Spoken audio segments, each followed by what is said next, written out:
Warning, the following content may be disturbing to some viewers. Viewer discretion is strongly advised.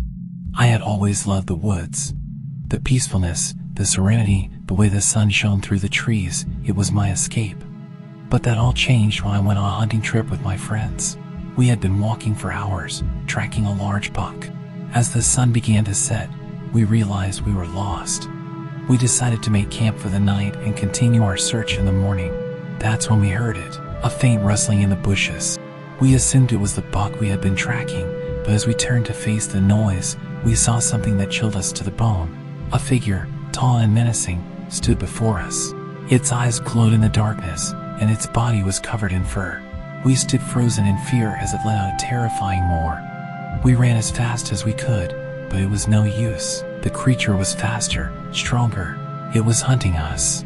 Hours passed as we desperately tried to outrun the monster. Our group dwindled with every passing moment until it was just me and one other survivor. As we reached a clearing, we thought we had lost it. But then, the creature emerged from the shadows, and we realized that it was not hunting us. It was leading us. As it dashed towards us, we had no choice but to enter the cabin in the middle of the woods. We hesitated, but there was no time. It was do or die, and we were desperate. As we entered, we realized our mistake. Whatever it could do to us was incomparable to the fate we set stepping in here. The cabin was empty, save for a few scattered belongings. The door slammed shut behind us, and we were trapped. As I frantically searched the cabin with my fellow survivor, I stumbled upon an old book with strange symbols etched into the cover. My heart raced as I opened the book. I realized that the curse was not meant for us. It was meant for the creature, a spell that trapped it in the cabin, unable to escape. We would use the creature's fear of the curse to our advantage. We drew the symbols from the book onto the walls of the cabin, creating a makeshift prison for the creature. As we finished the last symbol, the creature let out a blood-curdling scream. It was trapped, unable to escape. My heart pounded with relief as we fled the cabin, thinking we had finally escaped the curse. But as we emerged from the woods, we realized the true horror of what we had done. The curse was not meant for the creature, but for whoever entered the cabin. We had inadvertently passed the curse onto ourselves, and now we were doomed to be trapped in the cabin forever, trapped with it. I can feel my heart racing as I recall that terrifying night. The fear was unlike anything I had ever experienced before, and it still haunts me to this day. As we fled the cabin, I couldn't help but feel a sense of dread wash over me. We had thought we were safe, but the curse had taken hold of us, and we were trapped in that cabin forever. And we were not alone. The creature, now trapped within the walls of the cabin, let out a low growl. It was as if it knew what we had done, and it was angry. My fellow survivor and I tried everything to escape the cabin, but every attempt was met with failure. The curse was unbreakable, and we were doomed to spend eternity within its walls. As the days turned into weeks, and the weeks turned into months, our fear turned to madness. We began to turn on each other, our sanity slipping away as we were forced to confront the horrifying reality of our situation. But the worst was yet to come. One night, as we sat huddled together in the darkness, we heard a strange noise. It was a whisper, a voice that seemed to be coming from within the cabin itself. We tried to ignore it, but the voice grew louder, more insistent.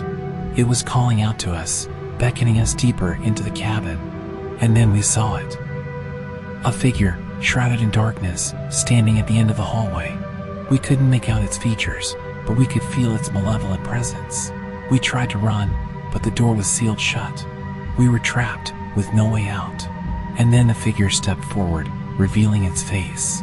It was the creature, somehow transformed from its shadowy form to the large buck that caused us to be lost in these cursed woods. It was laughing, the buck was laughing. A cold, heartless laugh that echoed through the cabin, a glass-breaking laugh that shattered every last hope we had. As it laughed, I finally understood it all.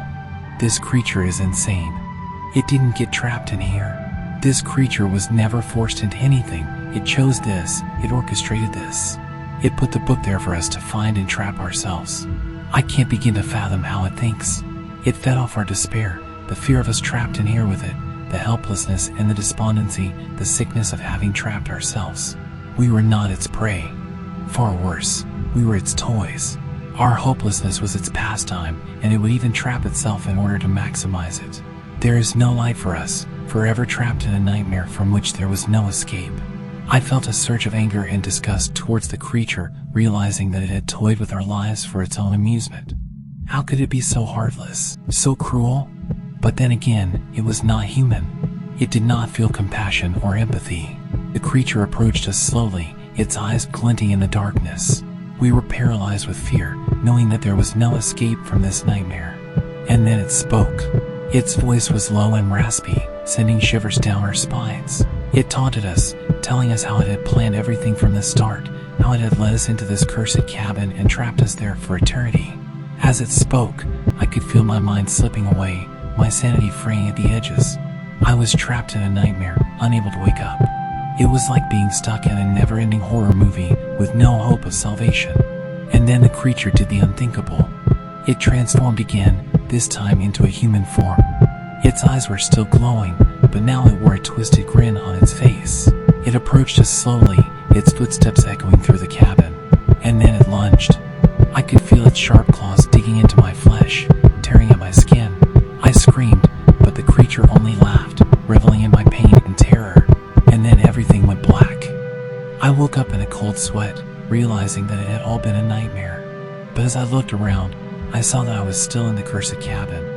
The creature was still there, lurking in the shadows, waiting to strike. I knew then that I was truly trapped, with no hope of escape. The curse had taken hold of me, and I was doomed to spend eternity in this nightmare. The creature approached me again, its eyes gleaming with malice. And then it spoke, its voice echoing through the cabin. Welcome to your new home, my dear. You're going to be here for a very, very long time.